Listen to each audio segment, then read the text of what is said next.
Okay, we're going to get started here. Now, this is by no means supposed to be a professional video. It's coming from my studios here at, we'll call it the Southern Gentleman Studios. It's actually my dining room. But I wanted to do a video. Now, if you ever saw my Eyes or a Yes video, this will probably be along the same lines as far as professionalism goes.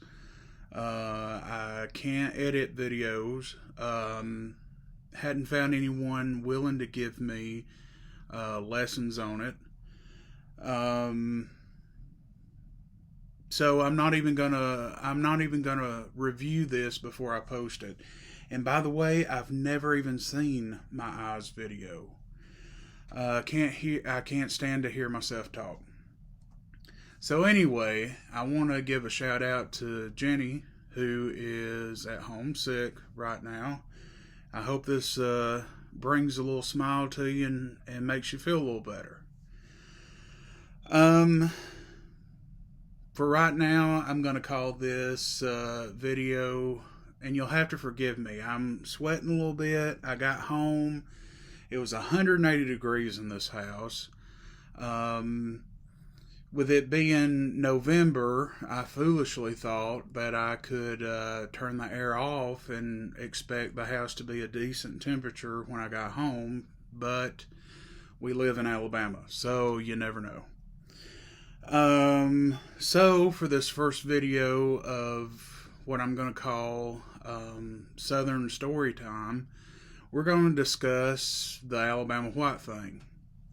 Now, if you're not familiar, which I don't know how you couldn't be because I've heard this story all of my life, the Alabama White Thang supposedly lives in a triangle between Altoona, Walnut Grove, Birmingham, and Madison, Huntsville area.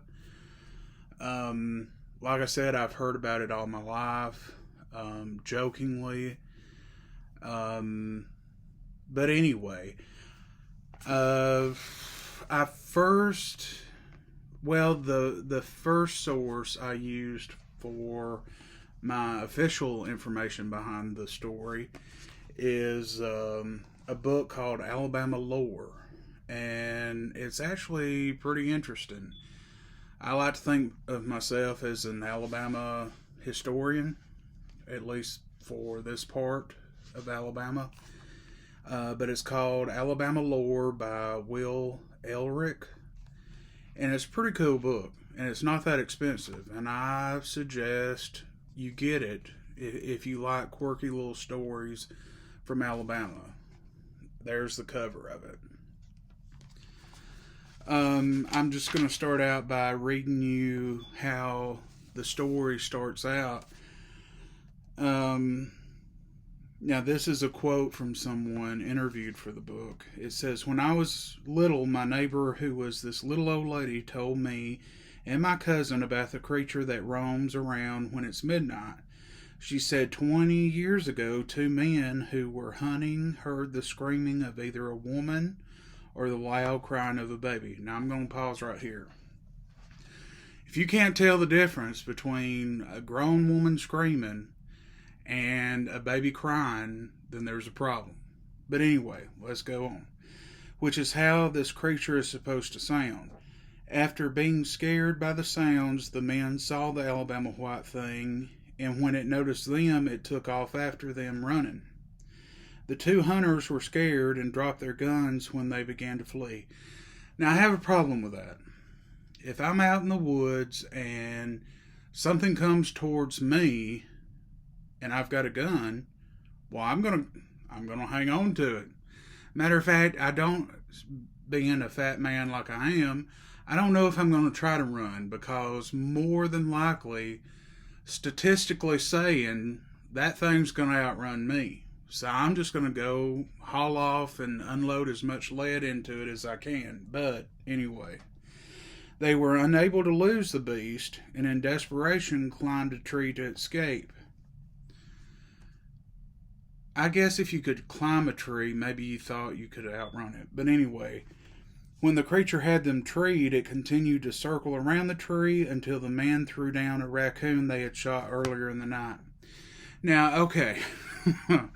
So, you shot a raccoon earlier in the night, and I guess, what do you do with raccoons that you shoot? Do you tuck them in your belt loop, throw them over your shoulders like a continental soldier? I would probably have thrown that raccoon at this beast before running off. I mean, I don't know. Anyway, satisfied with his meal, that raccoon they dropped down, the monster turned and ran off into the woods. The hunters were so scared that they stayed in the tree until the morning light covered the forest. They are not the only ones to encounter the White Thang either. My friend and his dad, who lived up in the mountains, have said that they heard the beast cry many times. Now, there's a few other accounts of the White Thang in this book. I didn't find them very interesting. It just sounds like people relaying stories that there wasn't much behind. But I'm going to analyze this first story. We've covered the raccoon thing. Okay, you got a coon, you've shot it. Why on earth would you carry it up a tree? If you had it in a bag, it just doesn't seem right. And you were so scared that you stayed there all night long. I could kind of get that because you dropped your firearms when you started to run off. I mean, that's like 90% of the horror movies out there. It's either a pretty lady tripping over their high heel shoe or people throwing their weapons down. I don't know. There is another account here in this book that I think maybe we should cover. This comes from Winston County. Finetta Martin said, "Old man George Norris." George Norris. Now, can you imagine that? Old man George. I don't know. I don't know what he was doing.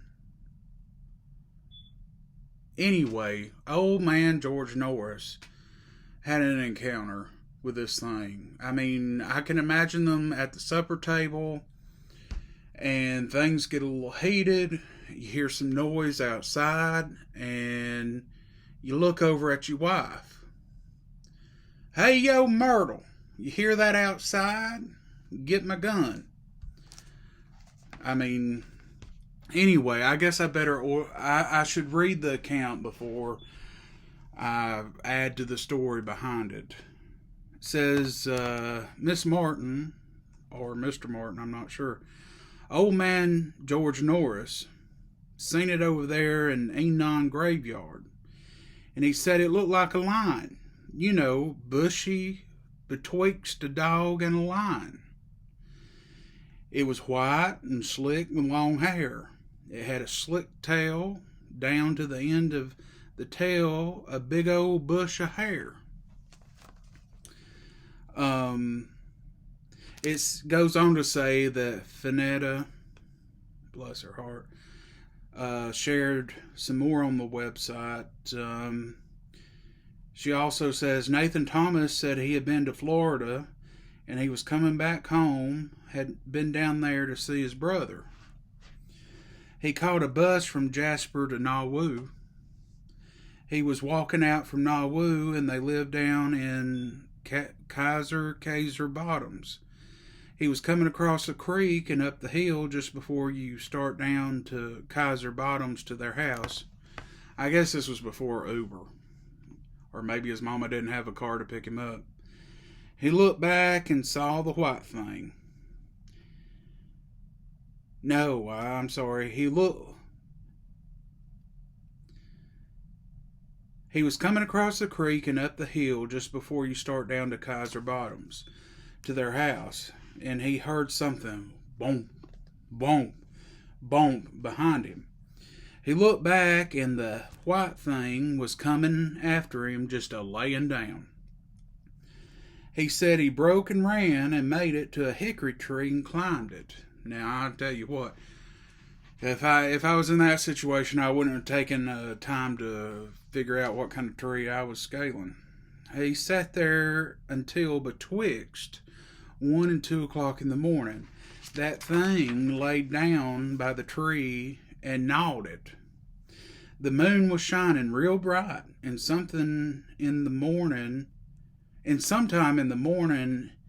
it eventually gave up and walked away. Well, praise God, eventually. He could see it way down the road. He said, "Buddy, I got down, and I run until I got to the house." Well, sir, I would have too. So, what is this Alabama thing supposed to look like?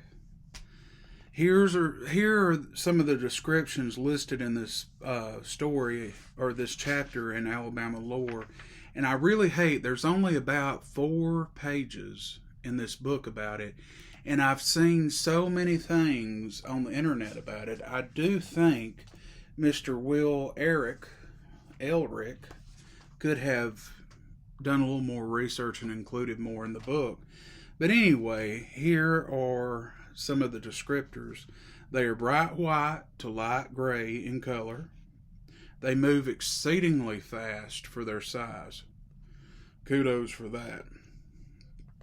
They have a shrill shriek that can be mistaken for a woman screaming, a baby crying, or possibly the sound of a mountain lion. Sometimes called a she-devil. I know some people that would fit that description. And it can live 100 years. And like I said, it can be found, supposedly be found, in the Walnut Grove, Altoona area, over to Madison, Huntsville, and down to the bottom of Jefferson County. They cover some territory, apparently. In this area, Walnut Grove, it's been seen on the Cove Road, Moody's Chapel. Now, I wanted to know what they ate. Now, something that big, I'm assuming, is a carnivore.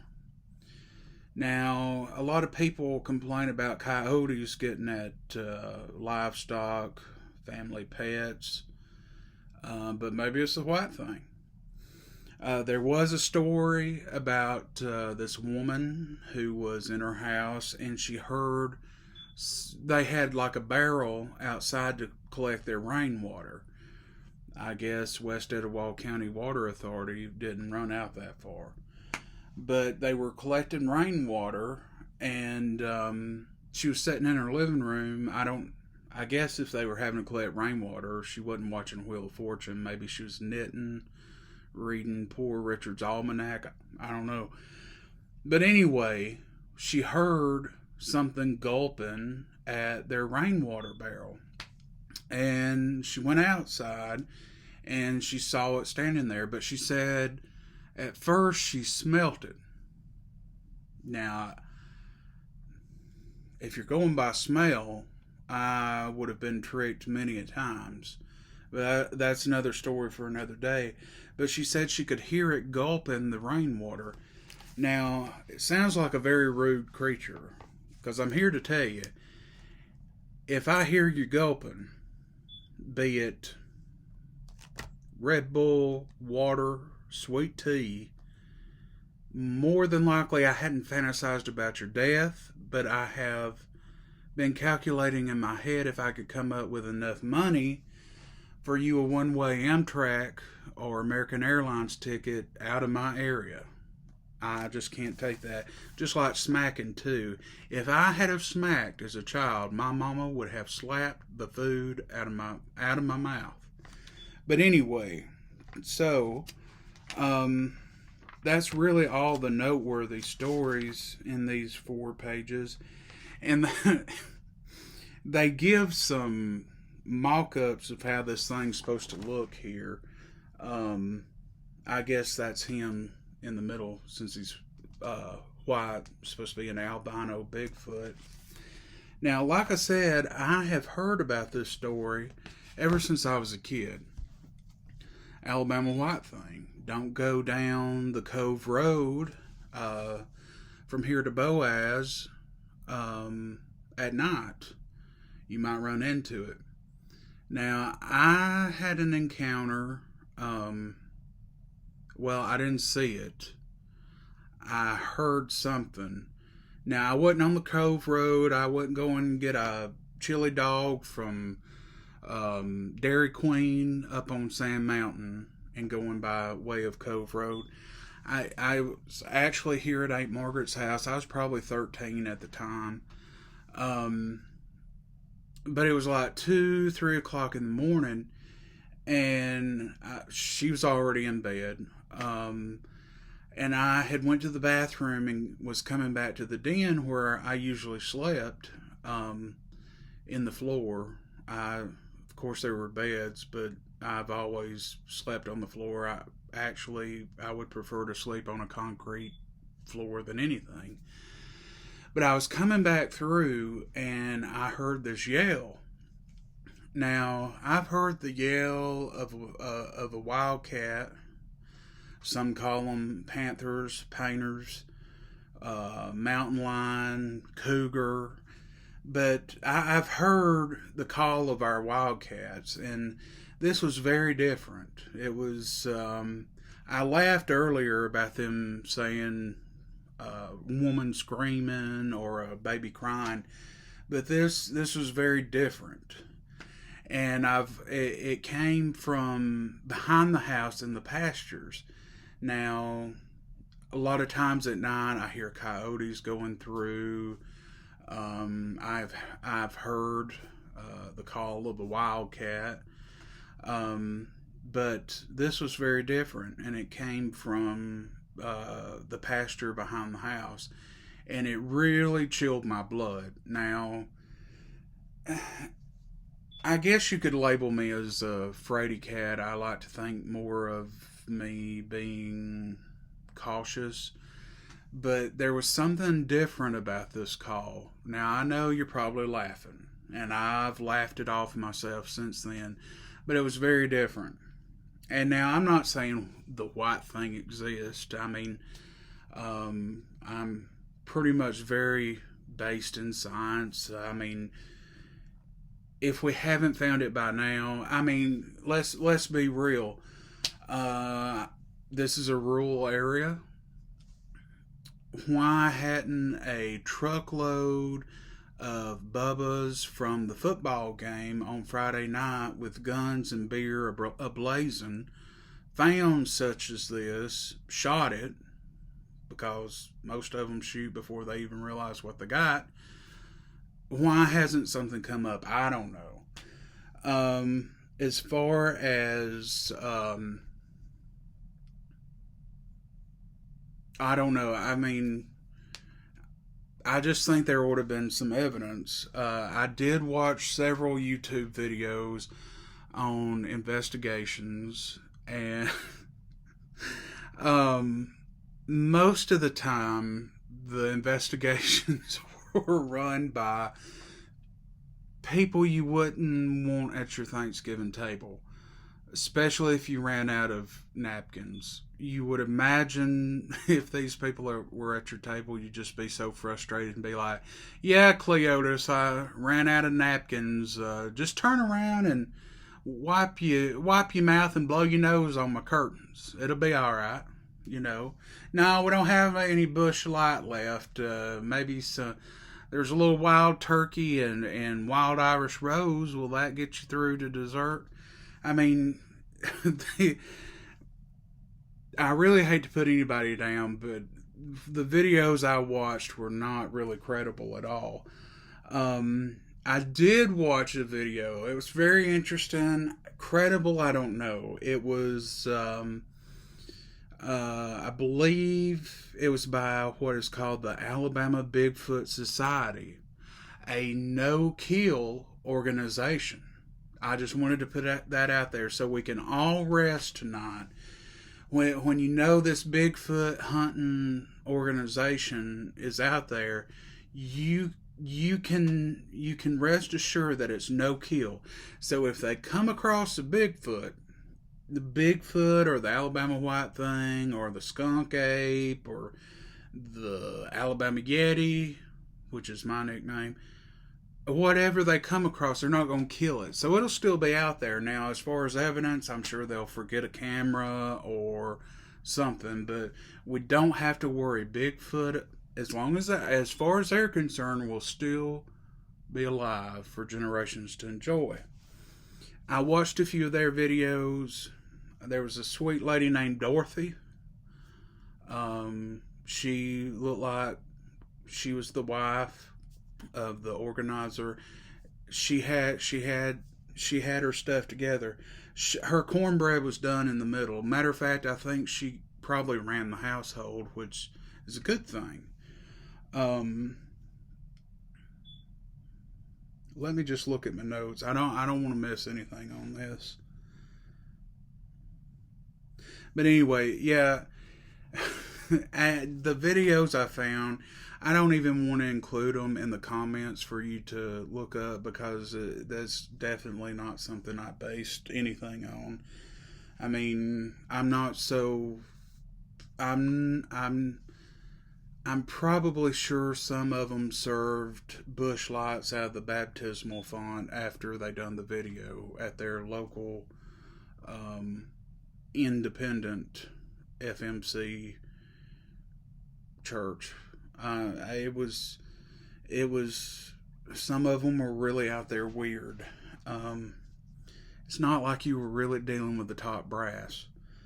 Now, there was a theory that I did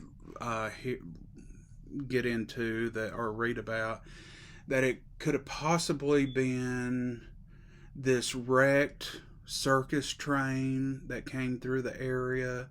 Now, I had heard this story from an individual, and it was the craziest thing I ever heard. Apparently, around Asheville, a circus train wrecked, and like monkeys got loose, and there's a wild elephant that lives in Beeson Cove, and I don't know. I'm really not sure what was going on with that, but it did remind me of that when I read about this supposed circus train that wrecked coming out of Columbus, Georgia. Now, I did trace railroad routes from Columbus, Georgia up this way. I didn't really see anything that stuck out. And there was no news articles about a circus train wrecking and like mutant monkeys getting loose, and it was just a foolishness. That's all it was. Now, I did read a story about this girl who, in her preteen days, was visiting some of her family, I think maybe a grandmother, and she was standing out. She said she was standing out by the gas tank, propane tank. Now, if you're rural, you'll know what I'm talking about. I've got a propane tank out back myself. But she said she was standing out by the propane tank, and she heard and smelled something and turned around, and the thing was staring at her. Now, she said she just stood there and looked at it, and, well, I don't know if she was scared in her spot or just didn't have a look of sense about her, but she said she started moving towards the door and then looked back at the gas tank. Now, why she looked back at the gas tank, I don't know. I don't even know why she was at the gas tank to begin with, but for some reason, she looked back at the gas tank and she turned around and the thing was gone. Now, I don't know if maybe there was a little leak in the gas tank and she had been overcome by the propane fumes and was imagining things, but I just can't imagine a preteen girl, or boy for that matter, being so calm. Now, I guess you could be so scared that, you're kind of locked up and can't really move. But I tell you what, I don't care what age I was, I'd be a hauling tail out of there. What did that guy say in that story? I'd be laying it down. real quick like. Um, Now I've got a good friend. She was one of my best friends in high school, Holly. Her mother swears up and down she's seen it over there in the cove, and I mean, from her story and the look in her eyes, I truly believe she's seen something. And but you know that cove road gets a little sketchy, especially around there at the Springs area. Yeah, I'm not going out there around midnight. Um, I like there. There's a part of me that really wants to believe that there's something out there, something mysterious. I don't really think there's something the Alabama White Thing exists, but it is an interesting story, part of this area's folklore. It deserves to be recorded. Fun story, whether it's just to scare children to keep them in at night and from going out in the woods, or just a fun tale to be told.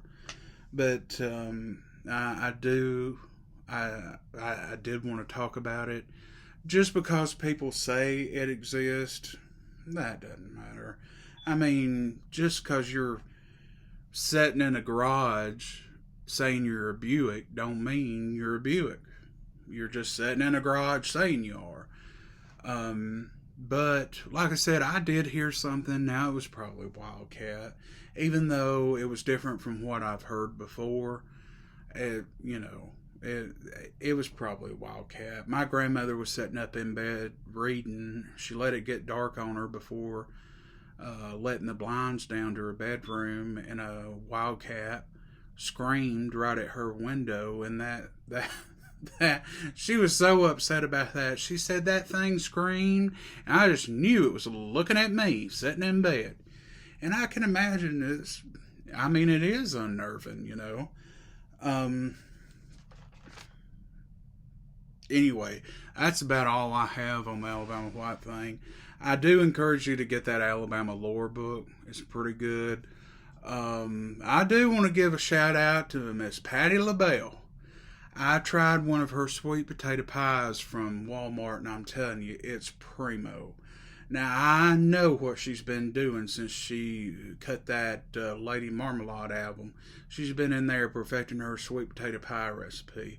I got one of the 50-cent little miniature pies, and I'm telling you what, I'm a connoisseur when it comes to Southern food, especially fall flavors, and I'm telling you, it is good stuff. Now, I love sweet potato pie, and unfortunately, this year, due to Aunt Margaret's death and some family that's sick, we didn't have Thanksgiving. I spent Thanksgiving at home, which was okay, but I had to have something that was fallish. So I got me a sweet potato pie, and it was awesome. I was a little hesitant because I have bought, it was either a sweet potato pie, maybe it was pumpkin. It was something orange and had allspice in it. And I think it's allspice, pumpkin spice, whatever. Anyway, it was bitter. It wasn't good in the past. I saw Patty's face on there, and I thought, man, she can sing Moonshadow like there's nothing. Surely she can put together sweet potato pie. And she did. It was awesome. Now, I know it wasn't her in there baking it. And it may have been baked in Guadalajara 6 months ago and shipped up here. But it was still good. And it was actually pretty. I mean, some of the pies Walmart's peddling down there looks like the cat's been sucking on them. But it's pretty. I didn't even have to heat it up. I just took that thing out and ate it, and it was real good. So I have to give her that. And we're running about 30 minutes now, so I guess I'll end the video. But anyway, like I said, it's not professional. I may have rambled a little bit.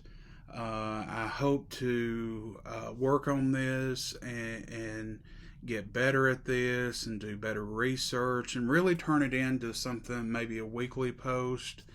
If y'all have suggestions, let me know. If you didn't enjoy it, if you thought it was foolish or crazy, let me know. I mean, I can take constructive criticism. Just give me the ideas. Anyway, thank y'all for y'all's time, and I'll see you later.